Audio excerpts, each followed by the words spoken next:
All right. Small map, and it's really showing it this game. 5 aluminum tiles, 6 iron tiles is what these guys are going to have to work with. This is not really a map. Oh, guys, you knew what you were getting into. You were using my map maker. Look at this. Look at this ridiculousness. There's a lot of water. You gotta admit, there's a lot of water on this map. So Gameslayer going scientific. He's not gonna have access to a triangle based on where he found it. If I were him, I would have moved over at least 1 tile, probably. Just to make sure I had access to that triangle. Even if I had to pay a little bit of iron price. Both players going scientific. They do not want to deal with this garbage map. Whereas Cubit, he's actually just going to go straight for 3 steel, and he's ignoring aluminum. He already has his 80 aluminum secured, so Gameslayer is currently sitting on 105. But that's not going to pan out for him quite the way he's hoping it will. Immediately. Perhaps in the future. If he has the stones, frankly, to keep that aluminum price high, he will force some less than ideal claims out of Cubit. Cubit might just grab this 1 little aluminum tile and call it good. He might not. It just kind of depends. We'll have to see what he ends up thinking. Gameslayer not upgrading yet, despite the fact that he has access to it. I wonder why that is. In a 1v1, I almost always just upgrade the second I have access to it in order to make sure that I've got access to really strong claims. So you have to wonder why Gameslayer was delaying that one. Important to note that there are pirates on this map, and both of our players have gone scientific. So that's going to be interesting. That is going to be really interesting to see. Network virus, we all know what that network virus is. Kind of less useful than it used to be. It's not area of effect anymore. But in a 1v1, despite it not being area of effect, I think you can get a lot of damage done with it. Because it's a lot easier to manipulate the markets into a position where your opponent is actually losing money. Now, against scientists, it's not as good, right? Because most of the time, the advantage of the network virus is you force them to consume a lot of an expensive resource, and scientists don't really do a whole lot of consuming resources, if we're being honest. That's just not their thing. It's not what they do. So it will be interesting to see who gets a hold of that. It was Cubit who took it. He has that network virus, you can see, but it'll be interesting to see if he can manage to actually make good use of it. Cubit has foregone upgrading for a while. Instead has gotten a hold of pirates. He keeps kind of sending himself steel here, and he's just sitting on a giant stockpile of it. I'm wondering what he's doing right now. Maybe he's not upgrading because he just doesn't have the cash to use it. He knows he's not really in a race for tiles just yet. And he also was making absolutely certain that Gameslayer finished up all of these farms before using the pirates. Since obviously if Gameslayer had cancelled the building, he would immediately reclaim the resources. But given that he completed these buildings, he can no longer reclaim all that glass, all that steel. So he was just trying to force out a very strange situation for Gameslayer there. Finally, he's upgraded. He's actually taken 2 aluminum tiles here. Along with that upgrade, that's interesting. And is just putting down 1 little reactor. Which won't be making him great money, especially due to the fact that he's got these aluminum tiles down that are going to consume a lot of fuel relative to his steel tiles. But it won't be bad money either. Oh, there we go. Looks like he's managed to secure an extra claim, and of course he had his extra claim from founding late. So now Cubit's looking to be in a much better position. He's got 8 tiles down to Gameslayer's 6, but Gameslayer has managed to get to an upgrade despite the pirates. It looks like pirates have only stolen 1 set of food so far, only 40 food, and I'm pretty sure at least 120 is shipped. I'm pretty sure at least 120 is shipped, so that's very fortunate. Now, I'm wondering if these players are going to value... Yeah, no geos this game. They gotta be looking out for that. I'm wondering what kind of value is going to be put on teleportation this game. If any, right? It's always an interesting question to me of what do you do about the fact that there are pirates and both of them are scientists? I mean, I have no idea if a patent lab is going to be worth it, if they're going to be able to use it. Probably not going to be able to do it. Whoa, a $5,000 claim getting snatched up by Cubit. That's a big deal. That is a big deal for Gameslayer. Yeah, that sucks, getting stuck in the chat window, not being able to bid. Oh man, ridiculous. So Gameslayer, he is on HQ3 and he has not put down power yet. Power's up at 140. There is a dust storm on the way. You have to wonder, is it going to be valuable for him maybe to think about scrapping even this steel for a little while? Or maybe his aluminum, maybe his carbon, trying to get into this dust storm and abuse it. I also wonder if Cubit could do the same thing, right? See if you can abuse this dust storm to pay down an awful lot of debt. Both these guys are very high on debt. It is worth noting already. They're not going to be making money from power anytime soon. But they could at least pay down a lot of debt with it. There are, in fact, solar panels coming out for Cubit. He's just taking high solar power, ignoring the fact that there is a dust storm on the way. That is not going to be good news for him. Here it is, as his solar panels are getting online, as day comes. The dust storm is here. You saw it coming, Cubit. It tells you now. I'm entirely in your boat that that's frustrating, but it does tell you. It does tell you about the coming dust storm these days. Gameslayer has pushed to 4, and he saw the dust storm. He's going to be taking advantage of that.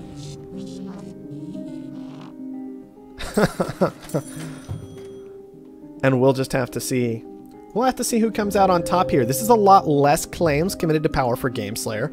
It's a lot better power in the moment, but long term it's not going to be great. So I don't know exactly who's going to come out on top here. The very nice thing for him is, with this dust storm, he's basically had this extra day to get power online. Cubit, he does have power coming in, but it's only 2 power. It's not like 6 extra power. And wow, he's committing even harder to this. He really wants to take advantage of this power situation. Also gone into water pumps, along with, I believe we had a water shortage going on for a while. So that water's up to $93. These water pumps are going to be great for Cubit. I hate those filthy Pirates and pirates coming out. No big surprise there. What are these pirates on? Are these on just water? They're probably on just water. Gameslayer also in water, but obviously it's not hooked up to his base. So in a lot of ways, it's just a little bit weaker. pirates. I hate those filthy bandits. Slant drilling. This is a giant patent for 2 scientific players. 20,000. Yeah, 20,000. That sounds entirely reasonable. I mean, this is just such a big deal. Even in terms of, I just want my steel triangle, finally. Cubit's going to take it. Cubit is going to end up taking it. I'm a little bit surprised by that, because for water, slant drilling doesn't matter, basically, right? They have access to the water they want and the water they need. But for glass, maybe? For potentially chemicals later on? Chemicals could be alright later on. Especially if one of them committed to a patent lab. Scientific colony Very difficult to make good use of those advanced buildings in a 1v1, considering the games are so short most of the time, but it can make a difference, and already we're seeing a little bit of extra steel come out for Cubit, purely because of that slant drilling. I'm very concerned about this. This is going to have to do so much work, and right now it's doing nothing. Fortunately for Cubit, Gameslayer only made just a very little bit of power, so even though he's feeding power in to the community, power price is actually going up during the nighttime, and then you can see during the day, it immediately starts dropping because Cubit's putting $1,000 of power in a second, 6.34 power per second into the system. But unfortunately for Cubit, he's got 122,000 debt. Those just aren't making him money. That's 4 dead tiles. I don't know if Cubit has enough claims to abuse 4 dead tiles yet, despite the fact that he has purchased a fairly large number of claims this game. We can even go check and see. There's Gameslayer. Gameslayer's bought no claims. Cubit's on 3. So maybe he can get away with this, as I believe once you count in the extra claim and the claim auction, Cubit still stays ahead of Gameslayer on claims, even if you subtract all 4 of these power tiles. So I'm very worried about that for Gameslayer, after having looked at all of it. Reactors are down for him now. Reactors coming back up for Cubit. Still got these pirates on steel. Definitely a big deal. Definitely not a good thing for Cubit. It's going to make it a lot harder for him to go ahead and hit that HQ level 5 that Gameslayer seems to be pushing quite desperately for right now. There it is. He's gotten to it. But I'm still worried. Why aren't their claims getting purchased up? This is a 1v1 situation. Despite the fact that Cubit has bought a large number of claims, they're still fairly cheap for Gameslayer. And I think it's something he needs to be going after. Even if he is able to pirate all this steel away. Look at all that steel. All that steel. Crazy. Finally, we do have some kind of electronics production coming down, but honestly, I don't see this making a lot of money just yet. No core sample to really augment it. These are just straight electronics factories, and they're only making $30 a second at this point, and losing 13 to power. That's not where you want to be, really. That's not a place you want to be. Cubit, on the other hand, he's got these steel mills rolling in $94 a second there, down to 76 over here. That is so much better positioning, entirely due to that slant drilling he took earlier. Alright, we're just going to freeze all those out instead of trying to keep pirate them. That is understandable. Was that another claim purchase over to Cubit? I think it was. Because Gameslayer just picked up that EMP. Cubit's just sitting back on so many claims. Okay, so Year-End asked this interesting question here. This is an important detail for 1v1 these days that I thought more people would know about. Claims and other, prices go up more for the person who buys them. Exactly what Gameslayer's saying right now. So apparently Year-End, or he can see what Year-End is saying. But yes, prices go up more for the person who buys them than they do for the person who doesn't. This is to kind of discourage an extreme snowball situation. The black market is online. Where one person just like gets to the black market first by like a hair. And so instead of it increasing the price from like 3,000 to 4,500, it just jumps from 3,000 to 3,500. Just a small increase to say, yeah, these have been bought and the price goes up, but you're not completely out of it just because that happened. Which helps keep Gameslayer in this game with his $7,000 claim price, but man, he's just not interested. We do finally have a hacker array down. That has to be on electronics. There is no other thing for it to be hacking. And so we'll just have to see how that plays out long term. Let's see, can I click on it? Let's see, go over to Gameslayer. Everything's being weird. Okay, no, it just looked like a hacker array to Cubit. Now it's an Offworld. Now it's an Offworld. It looks like he just put the hologram down so it looked like a hacker array when I was in Cubit's perspective. I'm sorry, guys. The holograms mess with me as a spectator. I haven't had to deal with it before. That's my bad. So Gameslayer just heading very quickly into an Offworld market. Well, we haven't really looked at Offworld prices this game. Let's take a look. There are some really good Offworld prices this game. So rushing to these may benefit Gameslayer tremendously. We'll just have to see. Oh, and Gameslayer starting to get aggressive on Cubit. This is actually really, really good timing for that in a lot of ways. Unfortunately for him, Cubit's paying attention. He spotted the hologram. He spotted the fact that that is now an Offworld market. Not difficult to pick up on in a 1v1, frankly, when you've got a blank tile sitting around. So that hologram, not going to be doing a whole lot for Gameslayer long term. But Goon Squads are still very cheap, so despite the fact that there's access to Dynamite and Mutinies this game, getting this Offworld online and having it launch even just 2 or 3 times is going to give him a big lead over Cubit, especially because while he's doing this, Cubit would be having trouble pushing to his own Offworld. Now, Cubit has managed to do just that, but Gameslayer has the slight stock advantage at the end of the day so far, and the advantage in the Offworld timing. Given that there's not a lot of money to be made on-world, that's going to be a big benefit to him. I think the big place where Cubit has his edge, though, is in just this steel production that came from slant drilling and his very basic positioning. I want to see power surges ripping through here if at all possible. The problem is, when you've committed to that Offworld market, you have pretty much guaranteed you have to be buying Goon Squads constantly, right? 100% of the time.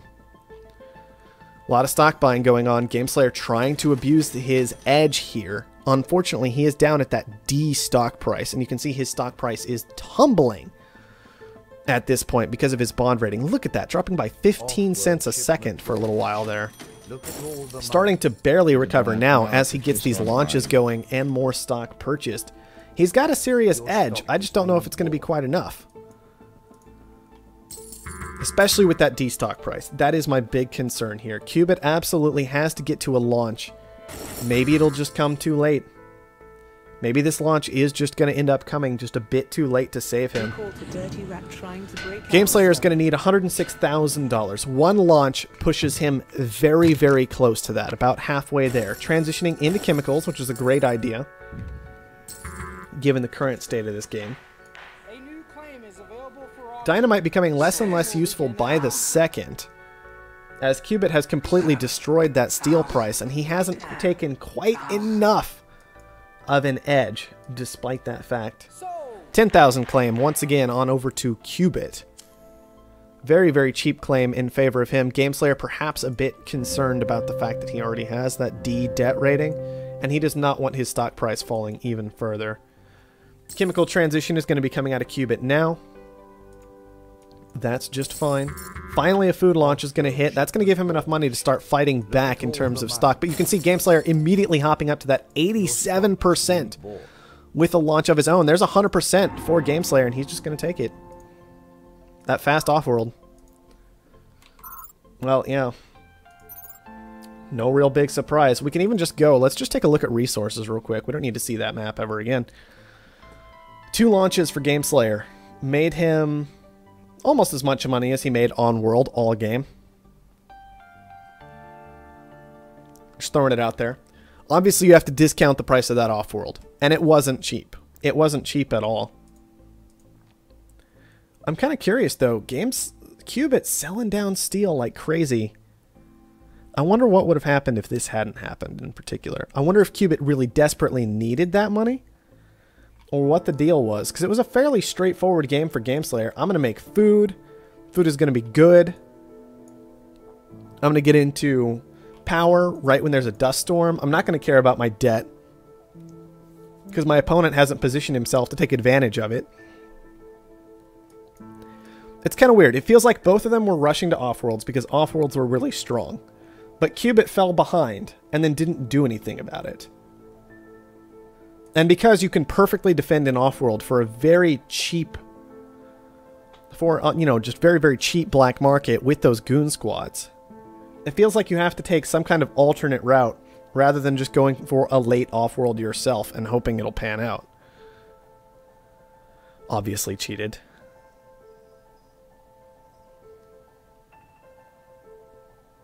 Yeah, 8 steel mills plus 4 solar panels was probably too much.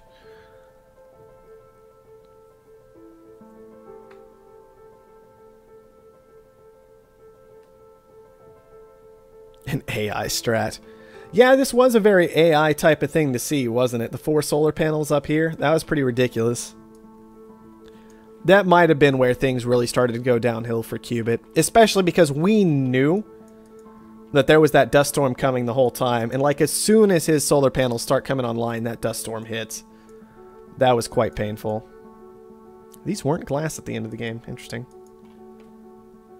So very straightforward, really. That game. Nothing cute, nothing fancy about it, realistically. It was just a very basic, I'm going to just walk up to an Offworld and smash you over the head with it, because that's what I do. Gameslayer also, classic no fear on Gameslayer. Only buys one of his own stock toward the end of the game, at some point. Sorry, I think Cubit actually bought Gameslayer stock, and Gameslayer ended up with it when he purchased. So Gameslayer never buying a single bit of his own stock and down in that D debt rating. I tell you, if this game had managed to push over to noon the next day, if Cubit could have held on that long, it might have been a very different result. Okay. Let's check one more thing post-game report. Let's look at Black Market. Gameslayer, no claim purchases. I was really skeptical about that, but it panned out for him. Only 5 Black Market purchases. One of them pirates. 3 pirates over to Cubit. 1 hologram. 4 claims. 1 dynamite, 1 mutiny, 1 goon squad. So that is a lot more money dumped into the Black Market for Cubit than for Gameslayer. Definitely worth something worth paying attention to. I wish I could see like what the value of resources was during the black market effects to get a good idea of how actually valuable they were. Oh well.